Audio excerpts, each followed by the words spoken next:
Hello mga kaprobinsya, good morning and welcome back to my YouTube channel. So ngayong araw na ito mga kaprobinsya is magpapakain ako ngayon ng aking mga alagang native pigs. At ipapakita ko sa inyo ngayon kung anong panahon dito sa amin na nakakatakot talaga para sa aming mga kabarangay dito at sa aming sityo. Dahil natakot din kami sa maaring mangyayari ngayon dahil sobrang lakas talaga ng ulan dito sa amin na walang humpay. 2 araw na ito mga kaprobinsya. So tara mga kaprobinsya, samahan niyo ako at ipakita ko sa inyo kung ano na ngayon ang kalagayan ng aming lugar dito.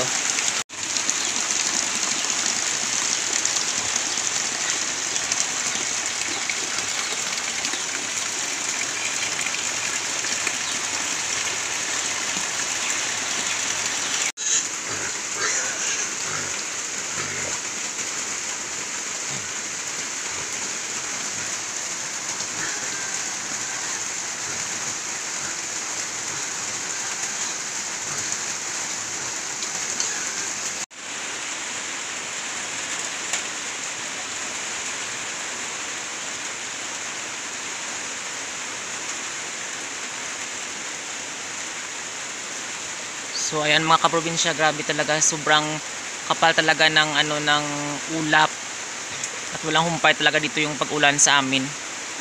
So ito na ngayon yung kapaligiran namin dito, ayan oh. Sobrang dilim. So ngayon mga kaprobinsya, yung oras dito sa amin is 9 AM.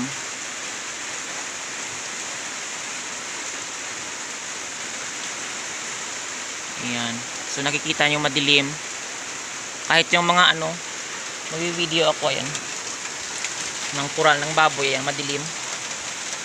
Dahil yan sa sa sobrang sobrang kapal ng ng ulap at lakas ng walang humpay na ulan.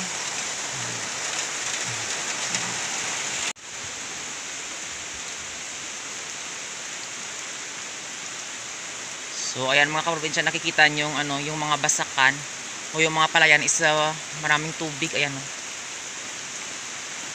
Punong-puno ng tubig kasi dahil sa walang humpay na 2 araw na napag-ulan dito sa amin, na kahit paunti-unti lang hindi humuhupa yung ulan mga kaprobinsya. Grabe talaga. So ayan. So ayan mga kaprobinsya, ito yung dahilan kung bakit mataas dito yung portion, ayan oh. Dahil yan sa landslide noong dumaan dito si Kinta.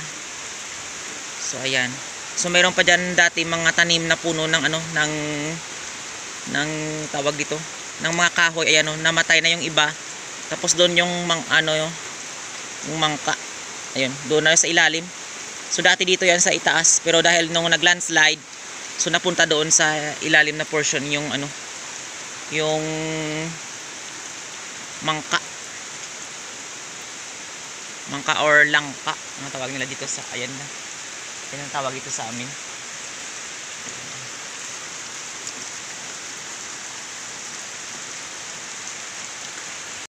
So yan mga kaprobinsya, tapos na ako magpakain sa aking mga alagang baboy at nilinisan ko na din na yung kanilang kural.